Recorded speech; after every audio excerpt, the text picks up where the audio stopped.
Hello my dear friends, you're on the Military Summary channel, and today we will discuss the situation in Ukraine on the 14th of September. Today we have a lot of very interesting updates, so let's start. And first of all, I would like to remind you one more time that the front line has been stabilized by the Russians. Now they're on the safe side. Today they did a lot for this as well. But let's move all along the front lines and try to understand what happened during this day. And to tell the truth, now we can see that we are on the next phase of the special military operation. The type of war, the type of battles, the type of everything has been changed. As you can see now, the Ukrainians, mainly the Ukrainians, are doing counter-offensive operation. The Russians stopped doing any counter-offensive operation. They're attacking just on the line between Seversk and Bakhmut. This is the only area where the Russians are attacking. If we're talking about the Ukrainians, they're trying to attack all along the front line. And the most important that at this stage of special military operation, the Ukrainians added another front line to the entire picture. Now we can see that there are heavy clashes, not just heavy clashes for now, just the clashes and some combat all along the front border between Russian Federation and Ukraine. For example, today we got updates that Ukrainians attacked and some shell the area of Urazova. This is the town on the territory of Russian Federation, meaning they're trying to attack the railroad in this area. As far as I know, they tried to stop and reduce the Russians' possibilities of support of supply.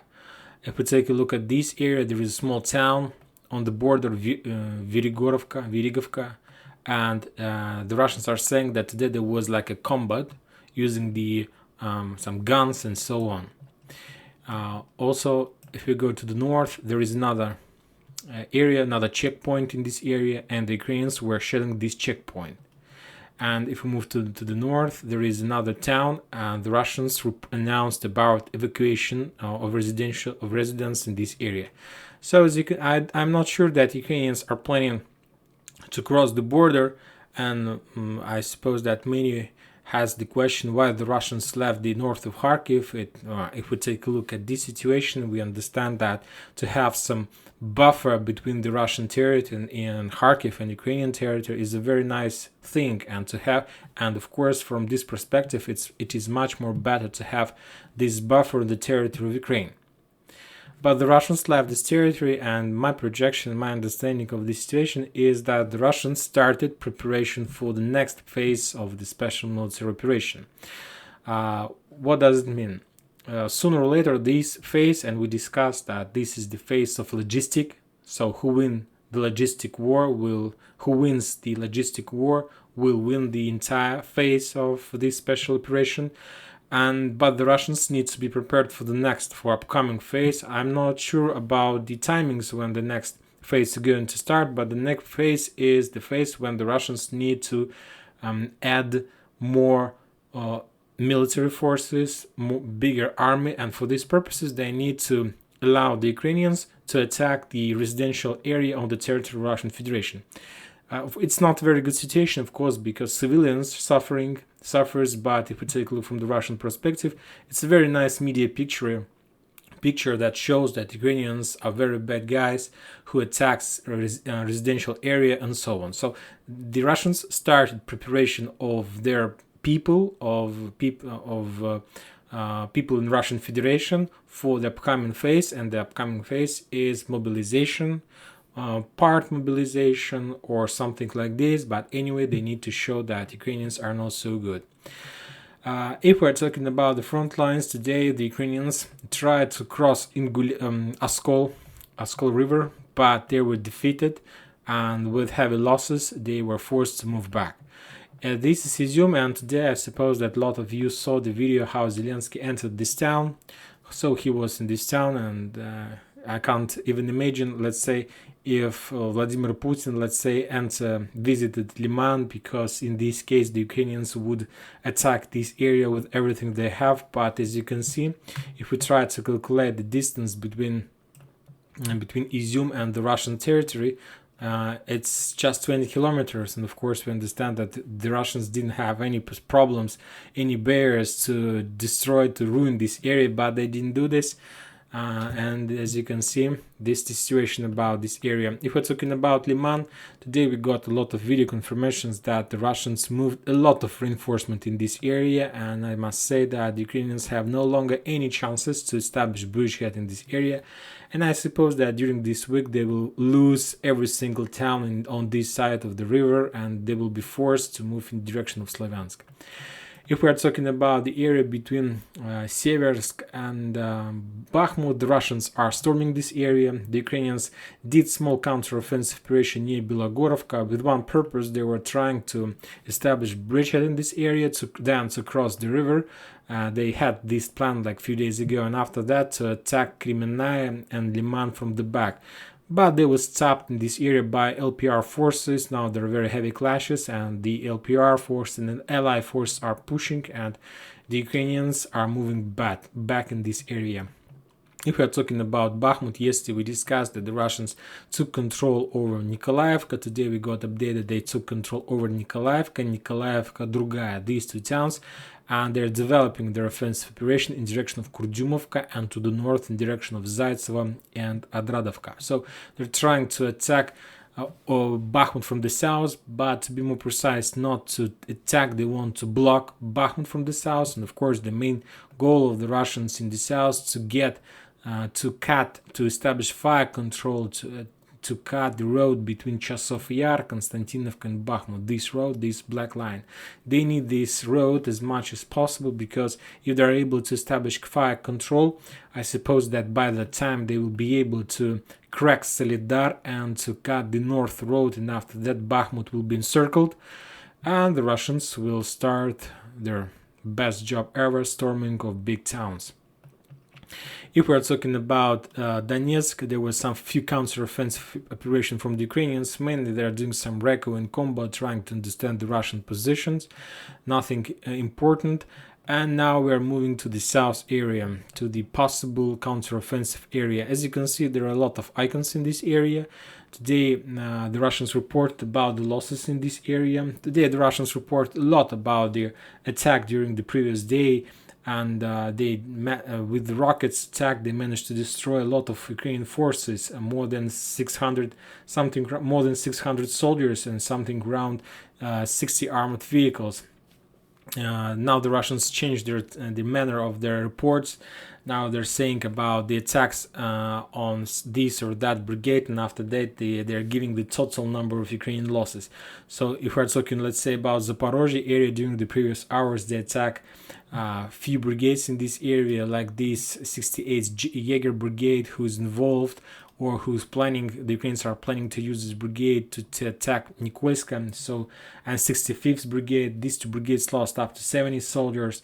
If we're talking about Kharkiv area, the Russians attack in this area 14th mechanized brigade, this one, and 93rd, this one that was with Zelensky. And as a result of this attack, the Kharkiv area lost up to 150 soldiers and 5 armored vehicles. And if we're talking about Donetsk, the Russians are attacking the area, of course, as usual, near Avdiivka, Pesky, Marinka. The Ukrainians lost 250 soldiers and 20 armored vehicles. As you see, there's no changes in this tactic. Now the Russians have a very perfect, very nice position in defense state, as we discussed a few days ago about draw you the front lines. The Russians now on the safe side, and the time works for them. And the Ukrainians are losing every single day. And now the Russians can hold these positions with their army. Now they will defend themselves, and now the Ukrainians need to attack. And if we're talking about the previous stages of military operation, the ratio between losses between parties when the Russians were attacking was something, even in that case the Ukrainians' losses were higher than the Russians, even when the Russians were in offensive state. But now the Russians are totally in defense state. They are not planning to do anything. Their main job just to stop the Ukrainians' counter-offensive operation and to reduce them as much as possible. And if we're talking about this, I'm sure that the ratio would be even higher than like 5-1. I suppose that in defense state the Ukrainians are going to lose something around 6-7 soldiers per one Russian soldier if the Russians are not going to go anywhere. And so if we're talking about this Orekhov-Ugledar front line, the Ukrainians were trying to do a few storm operation near Orekhov. They used a few, like maybe 10 or 20 soldiers and up to 2 tanks and a few armored vehicles, and they were trying to move in direction of Tokmak, trying to understand the minefields with cost of their lives, trying to understand and to spot the Russian artillery position. But they were spotted, of course, and they were destroyed. 7 soldiers were captured and 1 tank were captured, and the second one and the armored vehicles were destroyed. And now we are moving to the most important area, to Kherson district. As you can see, there are a lot of actions and there are a lot of things happen today. And during the day, we got a lot of reports from this area that the Ukrainians collect their forces in 3 areas. The first area is near Posad Pokrovsk, and in this area they're planning to attack and to develop their success near Ternove Pody. This town is still in the gray zone, and this town, we can say, is very far from the main roads and supply roads, so that's why this is the area where Ukrainians are trying to attack, and they're planning to develop their bridgehead from this area, and after taking Ternove Pody, they will try to attack Zelený Gai, Shmitovo, so this area. And during the day, we got more and more reports that Ukrainians are moving more and more forces, doing some rotation and so on. Furthermore, the second area where the Ukrainians managed to collect a lot of forces is our Andreevka Belogorka bridgehead Lazova. Today they moved a lot of forces in this area, and they're planning to develop their offensive operation. They're planning to take control over Bruskivka, finally to take this control of this town and to cut this road. But very interesting update happened like 30 minutes before I started recording this video. The Russians during this day, like as I told you, 30 minutes before I started doing this video, attacked Kryvyi Rog. And to be more precise, the Russians attacked the critical infrastructure facilities. They attacked the energy facilities in this town. They attacked the dam in this town. Take a look at this map. The Russians are saying that they attacked something. The Russian sources map, sorry, that they attacked this dam, and this is the water reservoir. And as a result of that attack, maybe they managed to fix, but at the moment the Russians attacked this area, there was problems with the water. The water disappeared in the entire town. There was a problem with the cell phones. There wasn't any possibilities to use them. And furthermore, the most important is that the level of the water in the river, as you can see, there is a dam, and now this dam moved to this river, as you see. And this is our Ingulets river. This is our famous Ingulets river. Let's take a look at Kryvyi Rog. You see this water reservoir, and now Ingulets moves to the south. You see this river, and this river moved to our bridgehead where the Ukrainians managed to collect a lot of forces, this one. And there was a lot of video and photos that the level of that river began to rise. I'm not sure about the current situation on this river. Anyway, the level is very big. And we understand that attack has just one purpose: to destroy the pontoon bridges on this river and to cut the Ukrainians on this bridgehead from the mainland. And as far as I know, the Russians managed to do this. Now these entire forces, Ukrainian forces, and there are a lot of them, are cut from the mainland because of big level of the water. This water furthermore is very fast because there is like a lot of waves because of high pressure. So that's why I suppose that this evening the Russians are planning to start counter-offensive operation in this area, trying to destroy everything. Furthermore, just got update that the level of the water in this river raised up to 2.5 meters. So it's like more than a regular tank. So there is no more pontoon bridges in this area, and I suppose that less than half a day there would be no more Ukrainians on this bridgehead as well, because they won't be able to evacuate from this area. As you can see, as I understand, the Ukrainians were planning this night start counter-offensive operation in this area. Furthermore, the Ukrainians collected forces near Vysokopolye, and they were planning to attack to establish the final control over Arkhangelsk and just to take control over this back. But as we see, their plans were ruined, and now they need to find a solution what to do with this bridgehead, because of course they will have to send more forces for some reason, I don't know why, maybe to turn the Russian focus on them and to fix this issue, to find a solution how to allow the Ukrainians to leave this bridgehead. But anyway, this very big problem. Furthermore, if you take a look, this water reservoir is not just the place where the Ukrainians hold their water, is also the system for the for Zaporozhye power plant. So anyway, that was a very planned, very interesting attack by the Russians, and they attack a lot of important facilities in this area, and I suppose that they are going to continue doing this.